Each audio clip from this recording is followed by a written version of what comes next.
Hello and welcome to Gladden Kitchen, where the question is often asked, age-old question is often asked, what's for dinner? I'm Georgia Gladden, independent consultant for the Pampered Chef, and tonight we're going to have hidden veggie marinara pasta. And I'm going to be highlighting our deluxe cooking blender to make the pasta sauce. So first thing I want you to do is to get a pot of water boiling and get your penne pasta going as well. So I am using the 6-quart enameled cast iron pan, and it does come with a lid, but of course we won't need that for boiling the pasta. And this is awesome for pots of pasta, to make stews, soups, bread. I made some bread in it. There's a recipe that comes with it, and it was really good. I forgot to take a picture, but it was really good. So I have that going. Hopefully that won't boil over. I should probably get the boil over no more, but I don't need it today. Anyway, so to get I'm only doing half the amount of pasta. It says to do a pound. I'm only doing half the amount. I'm going to make a full amount of sauce because I can use it for something else. So it says to start with a 1/4 cup of water, which I'm using our Easy C measuring cups, and a tablespoon of Italian seasoning. If you've never used our pantry products, these are awesome because I don't have to have a bunch of different items in my pantry. I can just use the mixes they have, and this is one of the most used one. This one and the rosemary is probably the most used spices that we have in this house that we use the most. So a tablespoon of that. And again, I'm using our measuring spoons. These all nest, there's a whole set of them and they nest together. Then it says a teaspoon of salt. So I'll put a teaspoon of salt in there. All right. And it calls for 4 garlic cloves, but that's a lot for us, and I'll probably have some garlic bread with it as well. So I'm only putting 2 in, and they're supposed to be peeled. And we do have a peeler, but I've lost mine, so I just used, actually it's just a piece of silicone that I use to roll these in, but we do have one. Pampered Chef does sell one, so I'll put those in. Then it wants a cup of carrots peeled. I don't usually buy whole carrots anymore. I get the miniature ones. So I measured out a cup in our colander measuring cup, which is an awesome thing to have. I can put my berries or vegetables or whatever in here and rinse them and measure all at the same time. It's an awesome thing.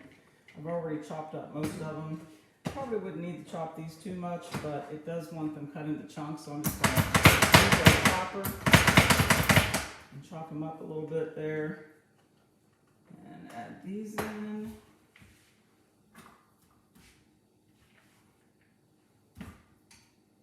And it wanted some zucchini, a small zucchini cut up, so I'm going to use our Santoku knife and cut it in half. And I'll cut it in half again. It wants it in chunks. I'll just do some chunks.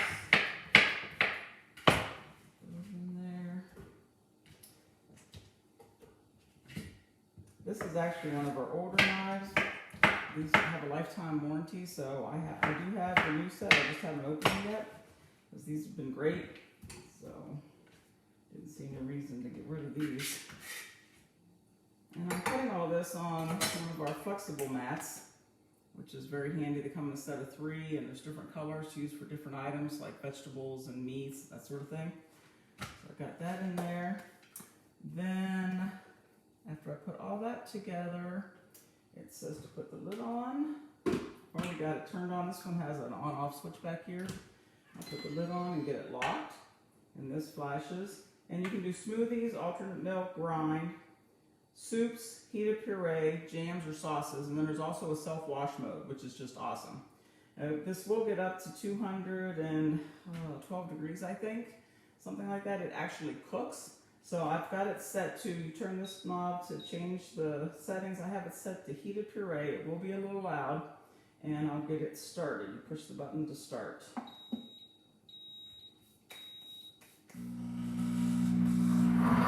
While that's going, I'm going to open a can of diced tomatoes with our Easy tomato here. It goes on the top. It's a little different from most can openers. it says if you want a thicker sauce to drain the tomatoes, and I do want a little thicker. You could probably also not put in the 1/4 cup of water, but the problem with that is it goes in earlier, so I think you would need to put that in to help with all the vegetables and stuff. So the easiest not just to strain this. I'm going to use our pan strainer and strain it out in my sink. Now, as this gets going, it'll stop and it'll want me to add these tomatoes. And there's a lid on the top that you can open, and then I'll just add the tomatoes in then, and I'll let it finish cooking. It says the whole thing takes about 25 minutes. This recipe is in the book that comes with it. It's a very handy book, lots of illustrations, some charts. I've actually gotten it wet, so I might need to get another one to look online. There is one online. It's got all the instructions for everything they can do and a few recipes as well. And so that's going to be what it looks like when it's done. I'm also going to add, because we won't have much protein in it since I won't be adding any meats, just some cheese, I'm going to add our enrichable pea protein, which will add 10 grams of protein per serving. So I'm just going to add this in as well, and I'll let it do its thing, and I'll just